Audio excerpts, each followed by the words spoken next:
Gigi berlubang adalah bom waktu. Yang lambat laun, ada masalah yang jauh lebih besar lagi yang menunggu di depan mata. Kalau misalnya si gigi berlubang ini dibiarin aja, bisa membuat fraktur tulang atau tulangnya jadi patah tulang karena ada kista di sana. Yang mana efeknya bisa mengakibatkan kematian karena tertutupnya jalan nafas tadi. Yang awalnya pengen untung, yang ada jadinya malah buntung. Jadi pastiin teman-teman kenali seberapa parah gigi berlubang teman-teman saat ini dan cari tahu gimana cara ngatasinnya dengan simak terus video ini sampai akhir.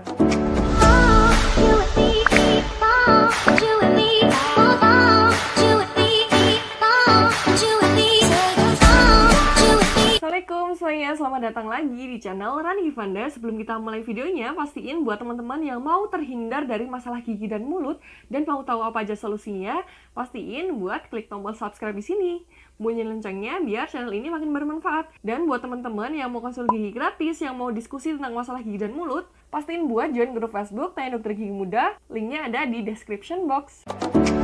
Mungkin di antara teman-teman yang punya gigi berlubang pernah berpikir buat nggak ngelakuin perawatan gigi karena ngerasa, masih kecil lubangnya, nggak ada keluhan juga, ngapain dirawat? Semakin dibiarin, makin gede, makin dalam, ngerasain ngilu. Kalau misalnya minum es, ngapain ngelakuin perawatan sekarang? Masih bisa ditahan kok ngilunya.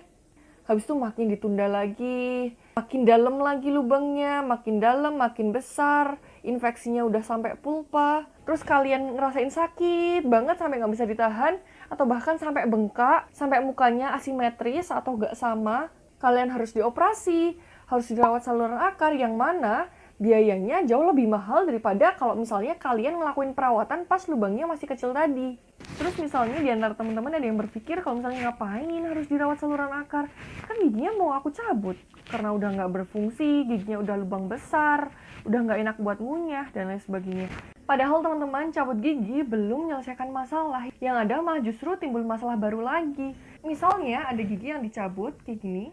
Gigi yang dicabut akan meninggalkan ruang kosong di sini. Ruangan kosong yang terbentuk ini akan membuat gigi-gigi yang ada di samping-sampingnya ini bergeser atau miring. Nah, bayangin kalau misalnya gigi-gigi ini dibiarin makin lama makin bergeser, makin bergeser, yang ada gigi-gigi depan malah renggang dan bikin masalah baru lagi, jadi nggak estetik, jadi kurang cantik giginya. Gigi yang udah dicabut dan kalau misalnya dibiarkan, ini kan tadi menimbulkan resiko yang kayak tadi aku sebutkan. Nah, kalau misalnya dilakukan perawatan, ini pilihan perawatan yang pertama ada perawatan gigi tiruan cekat atau gigi tiruan yang dipasang permanen di sini. Selanjutnya dengan merapatkan gigi dengan behel atau orto, atau dengan implan gigi yang biayanya jauh berkali-kali lipat daripada perawatan yang awal tadi.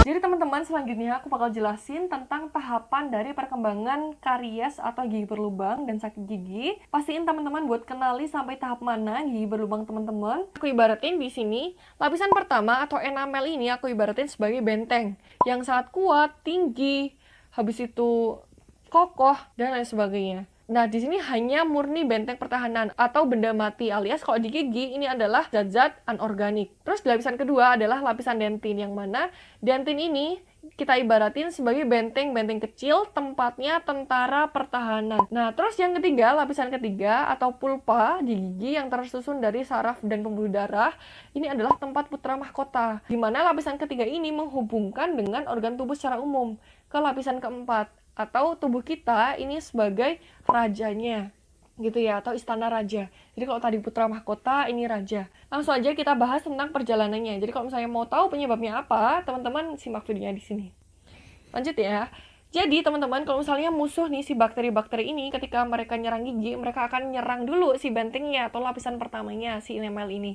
Yang mana karena ini benda mati, jadi ketika terjadi penyerangan di sana, si bakteri nyerang terus dan terjadi karies atau gigi berlubang di sana, teman-teman masih ngerasa, oh lubangnya masih kecil kok, oh masih nggak ngerasa sakit kok, kayak gitu. Sekedar buat teman-teman yang punya lubang gigi di enamel atau di lapisan pertama yang belum ngerasain sakit, segera pergi ke dokter gigi. Karena apa? Buat menghilangkan si pertahanan si bakteri tadi, biar bakterinya ini hilang. Mumpung mereka belum masuk ke dalam area kerajaan yang lebih vital gitu. Tapi kalau misalnya tetap dibiarin, kalau misalnya ngeyel nih, tetap biarin, ya udah deh, masih kecil lubangnya, ngapain sih dirawat gitu kan. Nah, ya udah nih, aku jelasin lagi. Nah, ketika bakteri ini sudah berhasil menguasai lapisan kedua dan bakteri bisa sampai di sana di lapisan dentin, kalian akan merasakan rasa ngilu atau sakit ketika terkena rangsangan dingin, panas, asam, manis. Ketika kalian merasakan rangsangan-rangsangan tersebut, gigi kalian akan terasa smooth gitu. Tapi ketika rangsangannya itu hilang, ketika kalian nggak minum air dingin lagi, ya udah snootnya lambat laun akan hilang. Segera mungkin datang ke dokter gigi agar bakteri-bakteri tadi bisa dihilangkan dan penyebaran infeksi di gigi tersebut bisa berhenti. Tapi kalau misalnya teman-teman tetap kekeh, tetap masih pengen mempertahankan gigi berlubangnya, ya udah nih, aku jelasin lagi nih. Nah, kalau misalnya si musuh-musuh ini dibiarin tetap di sana, nggak dihilangin penyebabnya, nggak dihilangin si bakteri-bakteri ini, mereka akan terus masuk ke dalam, lambat laun mereka bakal sampai ke pulpa. Ketika bakteri ini udah sampai lapisan ketiga atau ke lapisan pulpa atau ke tempatnya si putra mahkota ini, yang mana di sini teman-teman bisa ngerasain rasa sakit yang tajam, sakit banget, kayak nggak tertahankan gitu sakitnya. Terus sakitnya ini spontan, terus misalnya lagi nulis, lagi beraktivitas, lagi masak dan sebagainya, tiba-tiba kayak sakit gigi. Jadi sakitnya ini spontan, tiba-tiba datang tanpa adanya rangsangan gitu. Terus kalau misalnya buat tidur malah jadi tambah sakit. Juga misalnya kemasukan makanan jadinya malah jadi sakit banget. Kayak sakit banget, makanya kan kadang sakit gigi, katanya ada yang bilang sakit gigi lebih sakit daripada sakit hati karena emang sesakit itu, teman-teman. Ketika sudah mencapai lapisan pulpa atau di lapisan yang vital ini, yang isinya pembuluh darah dan saraf ini, infeksi akan terus berkembang dan gigi nggak bisa disehatin lagi, nggak bisa kembali. Alias si pulpa ini, si putra mahkota ini lagi merasakan yang namanya sakaratul maut. Kalau udah sakaratul maut kan nggak bisa nih dibalikin lagi kan jadi sehat atau dihidupin lagi. Ya kalau udah sakaratul maut, mau nggak mau buat ngilangin sakitnya, kita ambil alias kita matikan giginya dan kita ganti dengan bahan-bahan yang bisa membuat gigi ini kembali difungsikan lagi, yaitu dengan melakukan perawatan saluran akar. Yang mana kalau dibilang dari biayanya itu berkali-kali lipat daripada perawatan sebelum-sebelumnya yang aku sebutin tadi. Kalau misalnya pun teman-teman udah sampai sini, pastiin juga buat segera konsultasi dan melakukan perawatan di dokter gigi. Karena apa? Kalaupun misalnya teman-teman udah ngerasa reda dengan obat ini hanya berlaku sementara. Karena obat ini juga ada durasinya. Dan obat juga nggak menghilangkan penyebabnya. Dan kalau misalnya penyebabnya nggak dihilangin, dia akan terus menginfeksi lapisan yang lebih dalam lagi, lebih dalam lagi, lebih dalam lagi. Jadi pastiin buat segera melakukan perawatan gigi. Lanjut lagi, kalau misalnya teman-teman masih kekeh banget, kayak aduh ya udahlah aku tahan-tahanin sakitnya. Tapi kalau misalnya gigi berlubangnya ini tetap ada, infeksinya ini tetap berjalan, yang ada justru malah tambah parah, teman-teman. Ada masalah yang jauh lebih besar lagi yang menunggu di depan mata kalau misalnya si gigi berlubang ini dibiarin aja. Kalau misalnya teman-teman ada di lapisan keempat ini atau di lapisan di ujung akar ini, teman-teman akan merasakan sensasi sakit ketika mengunyah. Ketika gigi bertumbuh, kayak cuma gigi disenggol aja itu sakit. Nah, bisa jadi sakit yang teman-teman derita itu karena progres infeksinya ini udah sampai lapisan keempat. Ketika si bakteri ini udah mencapai ujung akar, ini terjadi pertempuran hebat antara bakteri musuh, tentara musuh dan tentara raja gitu.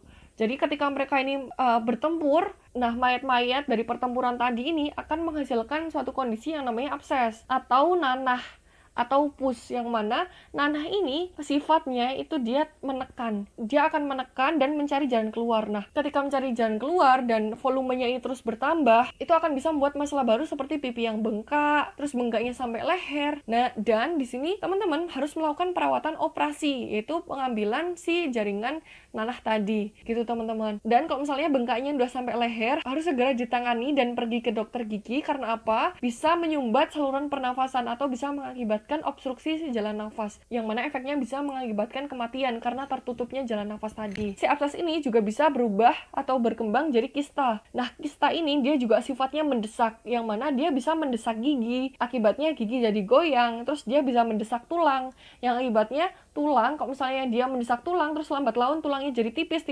dan bisa membuat fraktur tulang atau tulangnya jadi patah tulang karena ada kista di sana. Terus kalau misalnya tetap kekeh, ya udahlah aku tahan-tahan, masih bisa tahan, tapi kayaknya susah. Ketika tetap dibiarkan dan berhasil keluar dari gigi, terus masuk ke pembuluh darah, infeksi bisa masuk ke istana raja atau ke tubuh kita dan mengalami kondisi yang namanya bakterimia. Bakteri ini di beberapa penelitian terbukti bisa menyebabkan sakit jantung, timbul penyakit sistemik yang lain, dan lain sebagainya. yang awalnya mungkin teman-teman berpikir hanya gigi berlubang atau sakit gigi aja. Jadi benar-benar teman-teman, gigi berlubang bukan masalah sepele, bukan masalah yang bisa dianggap enteng atau diremehin, karena gigi berlubang adalah bom waktu. Kalau nggak segera ditanganin, kalau nggak segera dimatiin bomnya, ini akan meledak dan bisa membuat masalah besar yang ada di depan mata. Nggak hanya dari segi biaya, penampilan akan terganggu, dan lain sebagainya. Jadi pastiin setelah nonton video ini, segera datang ke dokter gigi untuk merawat gigi berlubang kamu. Mungkin itu aja video kali ini, semoga bermanfaat.